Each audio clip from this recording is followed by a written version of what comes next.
Discussed in previous videos how Rome became a republic in 509 BCE.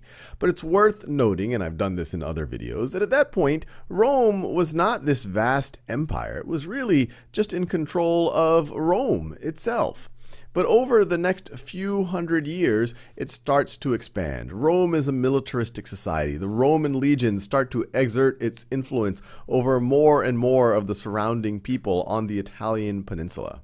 And we keep going several hundred years until we enter into the 3rd century BCE. And this is a map of what the Mediterranean at least looks like, roughly as we enter into that 3rd century BCE. And you see, even though that Rome has now exerted its power over most of the Italian peninsula right over here, it was not the dominant power in the Mediterranean. It was really the upstart, the new and growing empire. There were other significant empires. You see here the remnants of Alexander the Great's empire, his successors, each now with their own significant empire, and in particular Ptolemaic Egypt and Seleucid Persia, which had control over much of the Middle East. And the other empire that you see here in blue was the Carthaginian Empire. And as we will see in the 3rd and 2nd centuries BCE, Rome and Carthage are going to come at loggerheads. And Rome eventually is going to overthrow Carthage as the dominant empire in the Mediterranean. But you can see in this map right over here, entering into the 3rd century BCE, Carthage, that you see in blue, was a significant empire. So the question is who were these Carthaginians? So the answer is that they were Phoenicians. And another answer is even the Phoenicians did not call themselves Phoenicians. But to understand where all of this came from, we have to go back 5,000 years ago, 5,000 years before, roughly 5,000 years before now, around 3000 BCE, where you have these city-states like Tyre and Sidon. I don't know if you can see those well. Let me rewrite it. That is Tyre.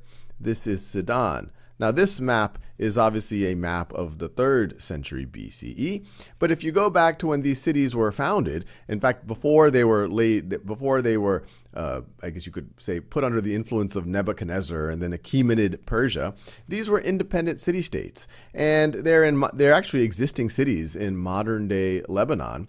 And in this region, then the leading cities were Tyre and Sidon. You had a group of people that would later be known as the Phoenicians. And the Phoenicians were famous for many things.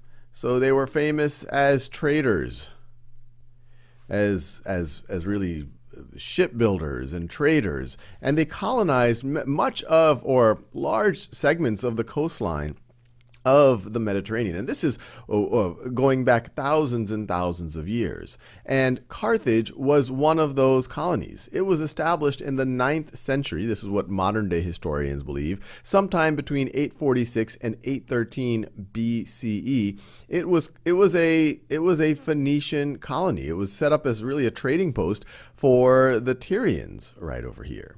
And the reason why they're called Phoenicians, they didn't call themselves Phoenicians, these Phoenician people. They were called that by the Greeks and later the Romans because they were famous for trading their purple dye.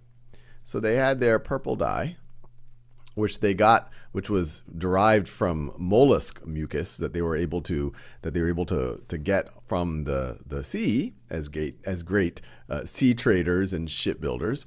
So they had this purple dye, and the term for this purple dye, it was related to the word Punican or Phoenician, and I know I'm not pronouncing it well. And so the Greeks and the Romans of the time called them the Phoenician people for their purple dye.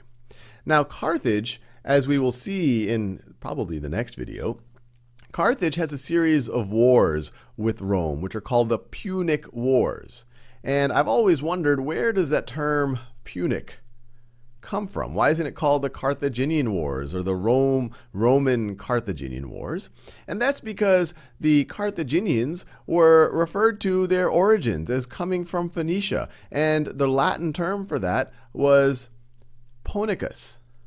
Once again, related to the Greek word for that purple dye. So Punicus became Punic. And so the idea of Phoenician,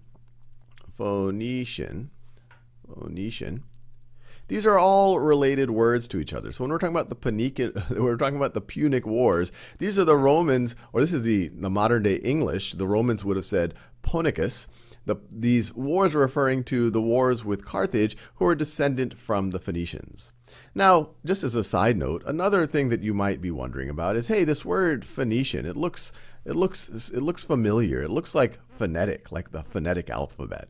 And that was the other famous contribution of the Phoenicians, is that our alphabet, the idea of our alphabet, was derived from the phonetic alphabet of the Phoenicians. So the Phoenicians did many, many, many things. They settled much. They were one of the real naval powers of the Mediterranean going back thousands and thousands of years.